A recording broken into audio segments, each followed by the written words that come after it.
জামালপুরে একটি রাস্তার প্রাকৃতিক দৃশ্য দেখে মুগ্ধ পথচারীরা। প্রায় ৩ কিলোমিটার দীর্ঘ রাস্তার দুই পাশে সারি সারি গাছ, যেন এক সবুজের অরণ্য। এ দৃশ্য উপভোগ করতে প্রতিদিন কিছুক্ষণের জন্য থেমে যায় যানবাহন। প্রকৃতির রূপ উপভোগ করেন চালক সহ শত শত যাত্রী।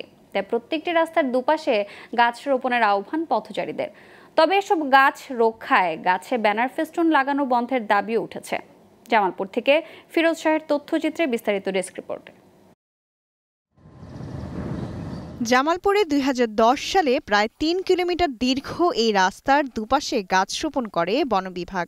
ধীরে ধীরে বেড়ে ওঠা গাছগুলো এখন দুই পাশে বিস্তৃত হয়ে প্রাণ জুড়ানো শীতল হাওয়ায় ছায়া মাখা পরিবেশ তৈরি করেছে। আর এই দৃশ্য মন কাড়ে যে কোনো পথচারী ও যাত্রীদের। পরন্ত বিকেল বা তীব্র রোদে প্রাণ ভরে নিঃশ্বাস নেয়ার যেন একমাত্র স্থান এই রাস্তা।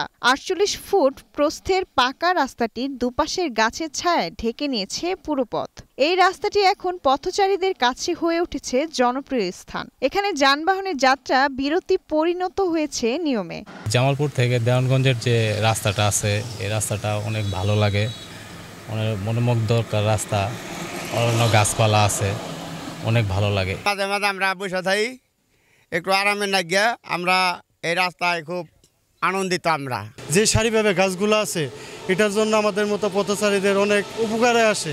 আমরা একটু রেস্ট নিতে পারি, এখানে আসলে একটু রেস্ট নিলে শরীরটা একটু চাঙ্গা হয়, অক্সিজেনও এখানে ভালো পাওয়া যায়। বনায়নের মতো একটা সুন্দর নিরিবিলি একটা জায়গা আমরা পেয়েছি, এটা আমাদের পথচারীদের জন্য অনেক উপকার আসে। প্রতিটি রাস্তার দুপাশে গাছ রোপণ ও গাছে বিভিন্ন প্রতিষ্ঠানের ব্যানার ফেস্টুন লাগানো বন্ধ সহ রক্ষণাবেক্ষণের আহ্বান জানিয়েছেন পথচারীরা।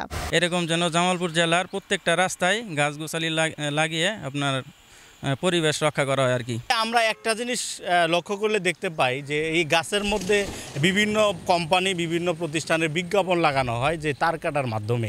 আসলে এতে গাছের কিন্তু অনেক ক্ষতি হয়। তো প্রশাসন যদি এই বিষয়ে একটু লক্ষ্য করতো, তাহলে হয়তো বা গাছগুলা রক্ষা পাইতো, তো পরিবেশের ভারসাম্য রক্ষা পাইতো। বর্তমানে জামালপুর জেলার অধিকাংশ রাস্তার দুপাশে ব্যক্তি উদ্যোগে বা বন বিভাগ গাছ রোপণ করছে। এটা পরিবেশের ভারসাম্য রক্ষার পাশাপাশি সমৃদ্ধশালী করবে দেশকে। Global television news desk.